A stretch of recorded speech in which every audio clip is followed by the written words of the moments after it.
Good evening, I'm Dennis Ward. Welcome to APTN National News Weekend. And we begin with sad news tonight as a longtime leader in Manitoba has passed away. Cathy Merrick, the Grand Chief of the Assembly of Manitoba Chiefs, passed away on Friday afternoon. Just last month, she was elected to a second term as the Grand Chief of the AMC, which represents 63 First Nations in Manitoba. In October 2022, Merrick made history, becoming the first woman to be elected AMC Grand Chief. Prior to holding that role, she was the chief of Pimachikamak Cree Nation in northern Manitoba.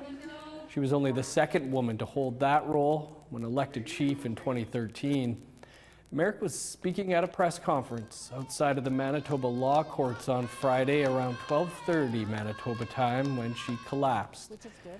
She was taken to hospital in an ambulance where she later died. Over her many years in leadership, Merrick has been a tireless advocate for health care for First Nations people, suicide prevention, MMIWG, and much more. You can find much more on the passing of the Grand Chief on our website, aptnnews.ca, and we will have more for you on Monday. Condolences to everyone. In other news, a peaceful protest in Winnipeg calling for accountability after a woman was killed by a police cruiser on Monday was interrupted by an aggressive driver. Sav Jones has more on the event and what happened. Dozens of community members in Winnipeg gathered at the iconic Portage and Main intersection today, calling for police accountability. That's because Winnipeg police officers hit and killed a First Nation woman Monday night while driving a cruiser in a local splash pad park near downtown. Tammy Bateman was in her 30s and living in an encampment at the riverbank in Fort Rouge Park. WPS say they were dropping off a different individual to the encampment when they say they collided with Bateman. Police provided her emergency medical care, and she was transported to hospital in critical condition where she succumbed to her injuries. The police shouldn't have did what they did, because what are you doing traveling through a splash pad that fast? The police need to be held accountable for what they do. Bateman's death is being investigated by the Independent Investigation Unit of Manitoba, or IIU, but some demonstrators feel that won't necessarily lead to accountability. They marched from Portage in Main to the WPS headquarters looking for answers. You know, we're here because we want answers from the police. The police continue to fail our women. They're here to protect and to serve. What the hell are they doing driving that erratic in a park? Something needs to be done, and it can't be our police investigating the police. At a press conference Tuesday, WPS Acting Chief Art Stannard commented on how this will affect the public's trust in WPS. It's a step back. You know, we work very hard and we pride ourselves in building trust and building relationships with everybody in Winnipeg, all communities, all people in Winnipeg. It's a step back. It's a step back because we can't answer their questions right now, and they're seeking answers right now, and we just can't answer that. Emotions were high throughout the event. The start of the protest was peaceful, filled with drums, singing, and dancing, but things took a sour turn with an impatient driver. While police had blocked off some streets near Portage and Main, some traffic was still let through. Volunteers used their bikes and bodies to protect the demonstrators, and one driver appeared to take advantage of the situation. One volunteer caught it on camera before being hit.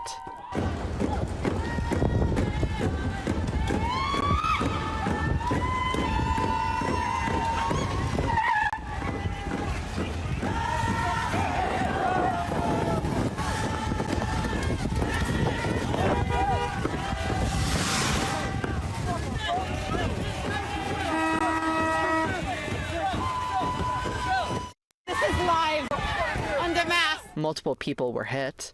We spoke to the volunteer who caught the footage soon after. That's why there were a few folks in the community who was like, we're going to you know, help make sure we are rerouting traffic because the police weren't here to do their job. And like the reason why we're here is because the police killed somebody, you know?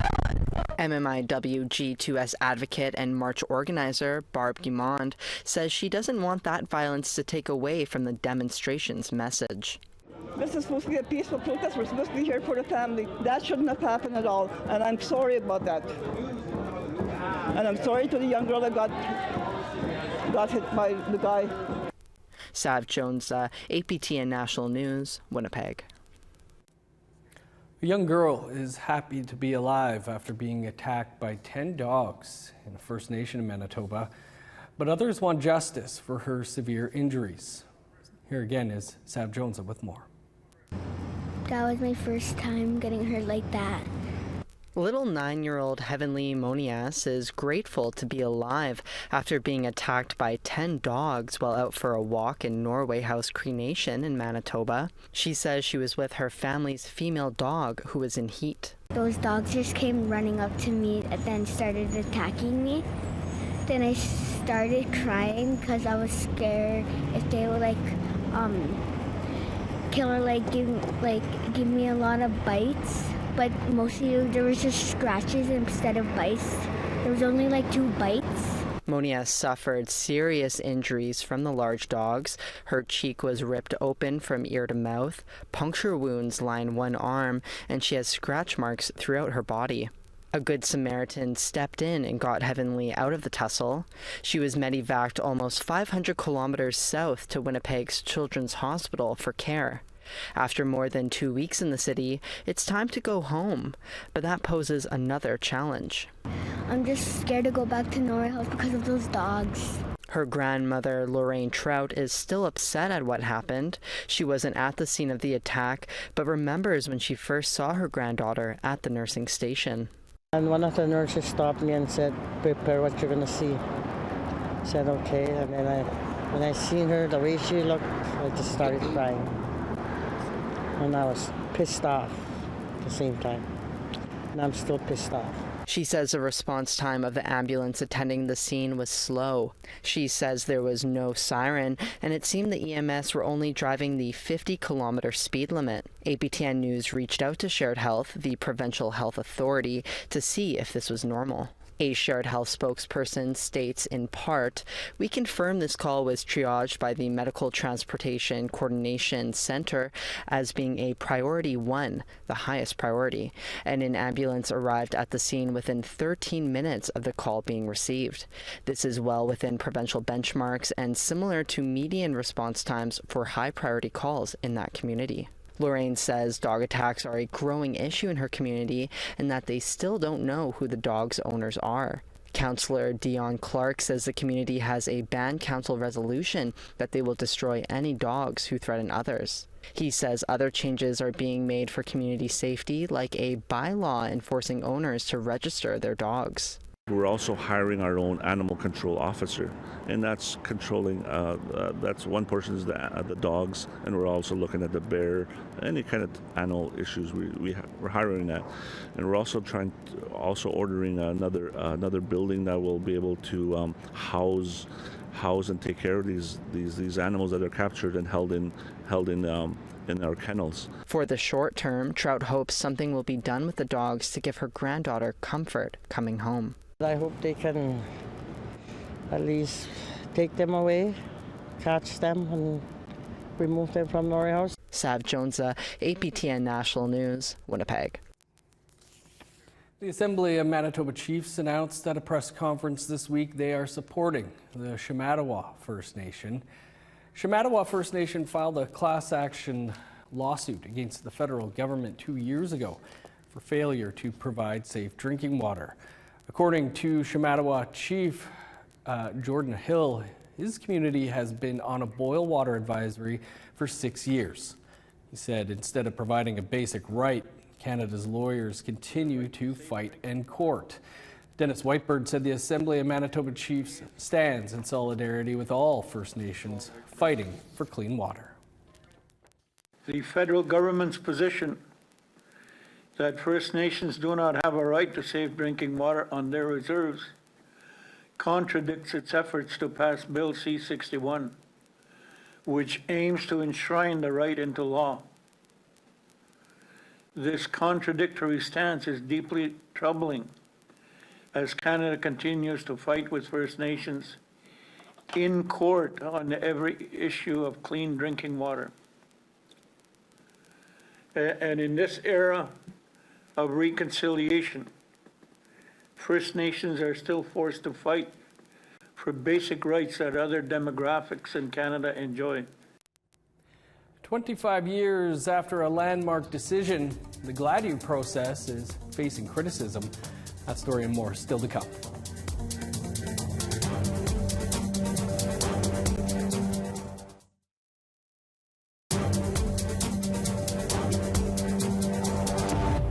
Welcome back.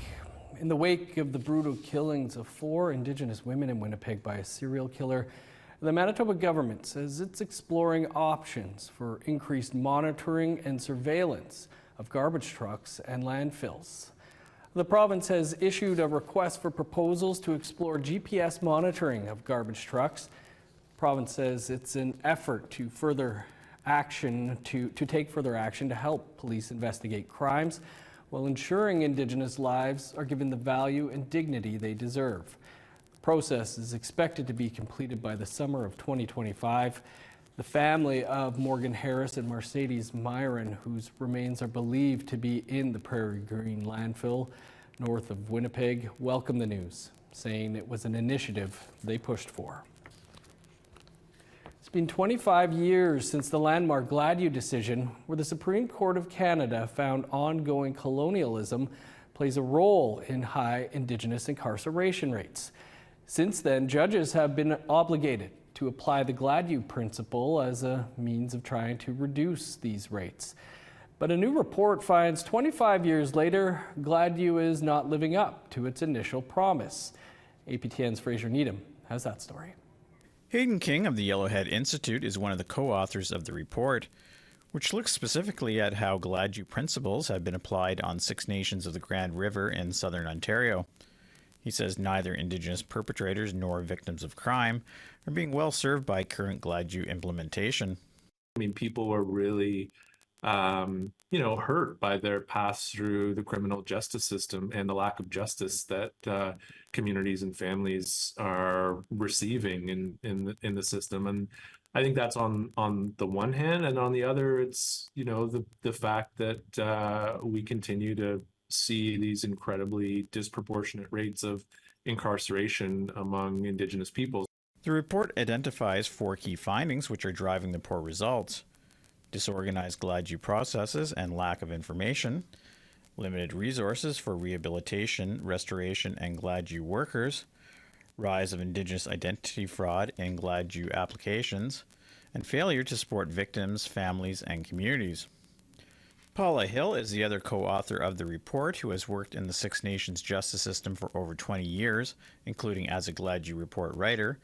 She says it is not uncommon for an accused to falsely present themselves as Indigenous in the hopes of getting bail. The court itself, like the justices of the peace, they struggle to even know what to ask. And so when somebody identifies as Indigenous, the justices of the peace tend to just accept what they say. 6 Nations Police Service Chief Darren Montour adds perpetrators take advantage of Gladu to get reduced sentences. Those accused who commit these serious offenses know that they're going to get a reduced sentence based on their Indigenous heritage. And to me, that's taking advantage of the justice system. And they promise this, that, and the other thing in the world, and like a month later, then here we go again. It's a revolving door. They go. Jonathan Rudin is with Toronto-based Aboriginal Legal Services that has handled a number of Gladu cases. He says he would like to have seen the report take a broader perspective, looking at how different provinces are applying or failing to apply Gladu. In a number of provinces in Canada, you can't get a Gladu report. So while the report talks about problems with the reports, getting them and certain other issues in provinces where they're available, it doesn't mention that in, for example, Manitoba and Saskatchewan, there are no Gladu reports at all available. And those 2 provinces are a real driver in the increase in Indigenous people coming into prison. In the end, Hill says there is only so much the justice system itself can do when it comes to reducing Indigenous incarceration rates, and there's a serious need for improved intervention programming. We are seeing a higher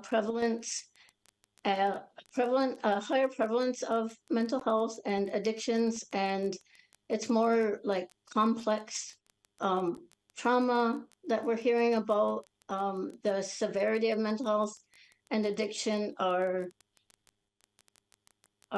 literally off the just through the roof. Fraser Needham, APTN National News, Ottawa. Last month, we brought you a story about an Indigenous consortium's plan to purchase the North's biggest telecommunications provider from Bell Media. But as Sarah Connors tells us, a public interest group's request to learn more information about the sale has been denied. There's not much information about an Indigenous consortium's plan to buy Northern Telecom's provider Northwestel from Bell Media, and that's not about to change. The Canadian Radio, Television and Telecommunications Commission, or CRTC, sided with Bell and Northwestel that details of the planned transaction should remain confidential. I don't think that the public will get much information. That's the real loser here. In June, 60 North Unity, a group of Indigenous development corporations led by Yukon First Nations Telco, Dinaday Investments in the Northwest Territories, and Kitikmeot Corporation in Nunavut announced they would be buying Northwestel from Bell for up to $1 billion. News of the sale caught the attention of the Public Interest Advocacy Center, or PIAC. They say telecommunications is critical for the North. Population up there is growing fast, actually, and all sorts of new developments, and people need, for, like I said, for emergencies and stuff, it's sometimes more critical there. So I would hope that it's a public trust thing. The proposed transaction also caught the attention of the CRTC, which asked for financial details of the sale. Bell filed an abridged version of its answer for the public record, something it has the right to do under the Telecommunications Act to keep sensitive information confidential. But the PIAC said that wasn't fair to Northerners and asked the CRTC to make an exemption to make details of the sale public. And it could be the best thing in the world for everybody. I don't know. Or it could be a mix. It's just doing it in the dark for such a big, major, important essential service is, I think, the wrong way to go about this. Bell refiled its answer with headings and names of documents as requested by the PIAC, but argued it had a right to withhold information about the sale. Last week, the CRTC agreed. It wrote to the PIAC stating, disclosure of the information could affect ongoing negotiations or allow competitors to anticipate Northwestel's business strategies. As such, the Commission determines that no further disclosure is required by Bell Canada and Northwestel in this case. Lawford says it's now up to the Competition Bureau to approve the deal. Because I'm not sure the Competition Bureau will do as much as the CRTC. They usually work in a secret way. Bell and Northwestel say they agree with the CRTC's decision and that it's standard practice to keep competitive information confidential. Representatives for 60 North Unity say they realize there's interest in the sale and they'll have more details to share in the future. Sarah Connors, APTN National News, Whitehorse. Time for one last short break, and then we'll take you inside a Métis culinary program. Stick around.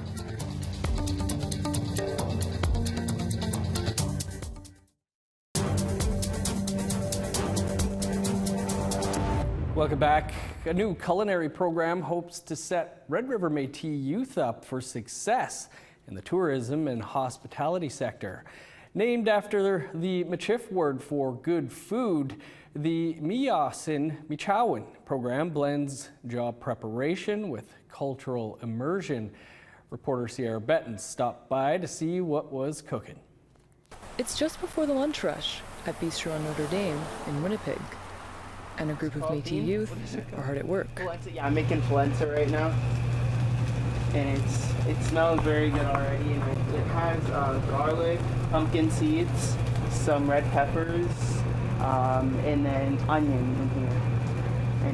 It's the final week of Miyasan Michowan. The free culinary program for Métis youth is led by bistro owner, Chef Dean Herkert. Over 8 weeks, the students are given a crash course in culinary arts, financial literacy, and employment skills. The program is designed to help them prepare for employment and cover all the basics. And actually, I've seen the content, and actually the content is good for just about everybody in terms of prepping for employment in general. The program is a partnership between the Manitoba Métis Federation, Red River College Polytechnic, and the Further Education Society. Students, like Malachi Colombe, spent the first week cooking in the college's kitchen. We made like pemmican, bannock, and like all these traditional Métis dishes. I think it was important just to like learn my culture and like just go in depth more. Later, students connected with their Métis culture at the Riel House National Historic Site. When we went to the Louis Riel House, we like made bannock over a fire. We did some beading and we did a tour of the house, and I feel like I learned a lot that day. I've learned a lot more about culture and like with things with like dancing and like what's been going on with like Louis Riel and a lot of different types of foods like with pemmican and different ways to make bannock. Herkert knows of 8 Indigenous-owned restaurants in Winnipeg, a jump from 0 a decade ago. According to a report by the Conference Board of Canada, the number of Indigenous-owned businesses in Manitoba more than doubled between 2019 and 2023. By training more Métis hospitality professionals, the program hopes to meet a growing demand. To go from 0 to 8 and to look at the hospitality sector in general and not be able to identify 1/5 of the work population as being Indigenous, there's a gap to fill. There's certainly room for improvement there. While not all the students are eyeing a career in culinary arts, the training is highly transferable. We did our first aid training, we got our certificate, we did our food handlers, we're getting like communication, collaboration, skills. I want to like get a, probably like a food job, and then also pay for like acting classes and just become an actor. So this will help a lot with like my certificates, getting a job.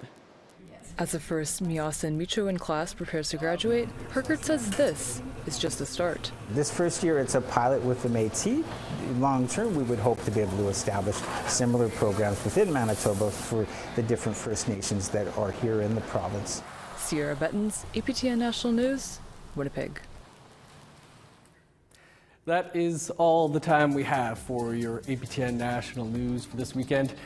For more on anything you've seen here, and much more, visit our website, aptnnews.ca. I'm Dennis Ward. Marcy McGuitch, thanks for being with us. Enjoy the rest of your weekend.